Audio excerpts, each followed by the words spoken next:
Kutoka kwenye msiba wa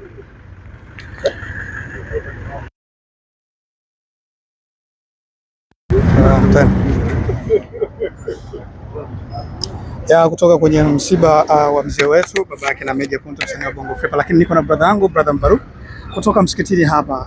Kwanza nikupe pole. Asante. Najua wewe ni mdau mkubwa kutoka pale Clouds, lakini pia tunajua sisi vijana wengi tukiwa tulipata na changamoto kama hizi tunatakiwa tufarijiane. Nataka nipate comment yako ya taarifa ya msiba ulipata ukiwa wapi? Of course, Meja ni mtu ambaye tunawasiliana mara kwa mara, na bahati mbaya sana nilikuwa niko safari ulipotokea kwanza alipo post kwa mzee anaumwa anataka msaada na nini, nilikuwa niko safarini.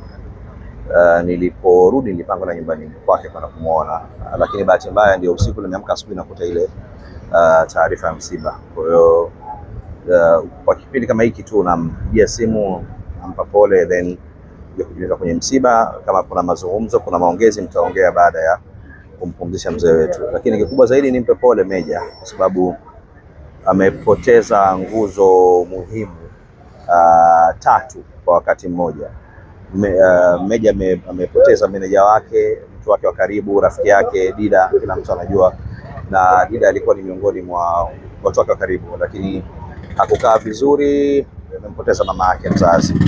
Na leo tuko hapa Maamuri msikitini kwa ajili ya kumswalia na kumhifadhi baba yake mzazi.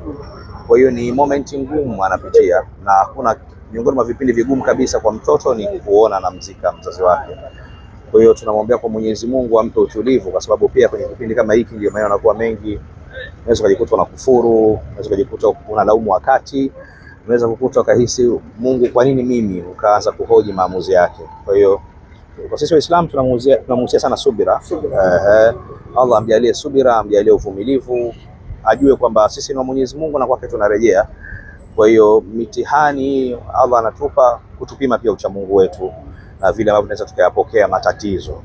Na pia sisi Waislamu tunaamini Allah akikupenda na kukupa mtihani. Kwa hiyo Allah amkushe salama. Yapo maswali ambayo yalijitokeza kabla ya msiba, baada ya post ya Meja Instagram kusema kwamba yuko tayari kuuza mali zake kwa ajili ya kumtibu mzazi wake. Watu walikuwa na maswali mengi sana kwa maisha ambayo watu wamemwona nayo Meja, kazi alizozifanya. Leo hii watu wanakuta msanii mkubwa kama Meja kwenda kuweka reani vitu vyake. Brother Mbaruk anaweza akatuambia comment kama hii, huenda ukawa kuna kitu ndani yake ukawa umekiona. Kwanza binafsi mimi siamini kwamba kuomba msaada ni udhalili, yani siamini hicho kitu. Lakini unajua mimi siamini tu kama Meja aliomba msaada wa kifedha peke yake. Wakati mwingine unahitaji kuwa na watu karibu, unahitaji msaada wa mawazo. Lakini pia tusimhukumu na wala tusihukumu kwa sababu pia hatujui Meja amemuuguza baba yake kwa muda gani. Umenielewa, mpaka anakuja front. Kwa hiyo unajua kuna magonjwa hata ukiwa na bilioni 1 inaisha. Nikupe tu mfano mfupi, issue za figo za dialysis. Hata kama una bilioni 3 ndani itaisha. Sio, umeelewa? Yaani kwa siku unalipa labda 300,000, 400,000, 300,000, 400,000 sindano na nini. Kwa hiyo hata kama inakuwa ni shilingi ngapi ile tafani itaisha. Kwa hiyo hatuwezi kujua amemuuguza baba yake kwa muda gani na mpaka alifia kutaka kuuza mali zake, maanake kama mtoto alichokuwa anaangalia ni uhai wa mzazi wake.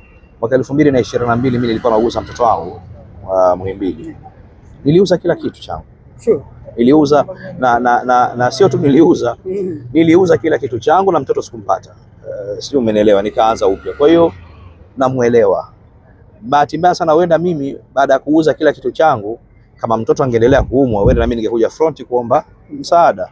Lakini Mwenyezi Mungu alinistiri, alimchukua mtoto, kwa hiyo sikufikia huko. Kwa hiyo unaelewa ile moment ambayo mzazi wako amelala kitandani, umeshafanya kila kitu kwenye jitihada zako kama mwanadamu, alafu unahisi hapa mimi nimefika mwisho, ndio kuomba msaada. Na pia nichukue fursa hii pia kumshukuru sana Mwanafei kwa kuonyesha ukaribu, utu, binadamu na jinsi alivyojitoa kwa Meja. Inatupa faraja kuona kumbe tuna viongozi ambao wakati mwingine tukiwa na matatizo tunaweza kuwakimbilia na wanaweza kuwa msaada on time, ingawa ahadi ilishafika, Allah akamchukua mja wake. Ndio wakati mwingine unaweza kuelewa kwamba Mungu akikutaka pesa haiwezi kufanya maamuzi. Brother Mbaruk, vitu gani unatusisi sisi vijana ambao kwenda tupo na tunaangalia hii moment?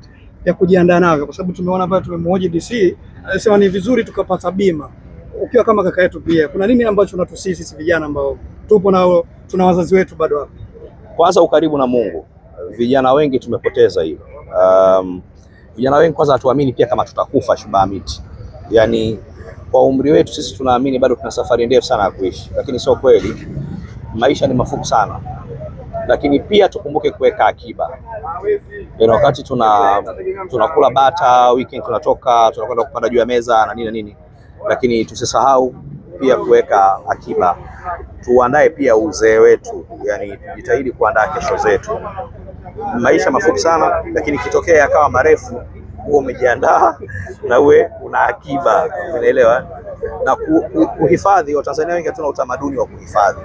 Kuhifadhi sio kuwa na kikubwa, sio kuwa tajiri, sio kuwa na milionea. No. Kwenye ile 7,000 yako unayoingiza, hakikisha basi kula bata 6,000 buku weka, kwa sababu kuna moment utakuwa umelala wewe kitandani, kitakacho kuokoa zaidi ile akiba yako ambayo unihifadhi. Kwa hiyo tukumbuke sana kuweka akiba. Unapokuja kuomba msaada, sisi tuone kuna jitihada ulifanya wewe mwenyewe binafsi. Kwa sisi tuamini kabisa kwamba huyu jamaa alipambana mpaka hapa. Unaongezea watu morali ya kuona kwamba yeye mwenyewe alijisaidia mpaka hapa. Palipobaki tumshike mkono. Tofauti na ile unaanza zero kabisa na watu walikuwa wanakuona kitambaa cheupe kila siku, alafu leo unakuja kutuomba msaada. Hiyo kidogo. Kwa hiyo tukumbuke unakufa pia, lakini kitokea tukaishi maisha marefu, basi angalau uzee utukute tuna akiba, tupunguze hasira. Unakuta mzee kila siku mnagombea mpaka wa shamba na zile hasira zile. Kwa hiyo tujitahidi sana kuweka akiba. Okay, Kalim Baruku, Meja hana baba wala mama. Neno lako moja kwa faraja kama Kalim Baruku. Nilizungumza mwanzo, narudia tena. Sure. Sisi ni wa Mwenyezi Mungu na wake tutarejea. Yeah. Baba yake Meja hakuwa anamilikiwa na Meja, ni kiumbe wa Allah na Allah amemchukua. Meja mwenyewe ataondoka, mimi nitaondoka, nyinyi wote mlokaa hapa tutaondoka. Kwa tujue kama tulizaliwa, tunapumua, kifo kinatembea na sisi. Muda wote, saa yote Mungu atatuchukua. Kikubwa zaidi tujue tuishi na watu vizuri, tutengeneze watu ambao watatukumbuka kwa mazuri tuliowafanyia. Nashukuru basi. Hicho nadhani ndio kikubwa sasa. Asante. Aba na unaona bwana hifadhi hii inanifaa kidogo. Unaweza ukajongea ukaja kumpa fariji mwezio, lakini ukiona jambo unalofanya unaona ni muhimu kuliko hili, sio dhambi. Kwa hiyo tusimlaumu mtu ambaye hujamuona hapa, lakini na kama ujitokezi kwenye changamoto kama hizi, likikufika na wewe usipoona ndugu na jamaa, usijilaumu. Na mimi hapa niwaombe kipindi hiki wasanii, watu maarufu, tumshike mkono Meja. Ni yatima. Meja kwa sasa ni yatima, anahitaji huruma na ukaribu wetu. Hilo ndio kubwa ndugu zangu. Ni wahadha. Assalamu alaikum wa rahmatullahi ta'ala barakatuh. Inshallah. Sawa.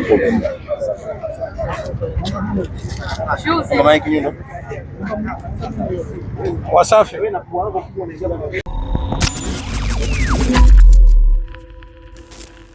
Bongo Trendy TV.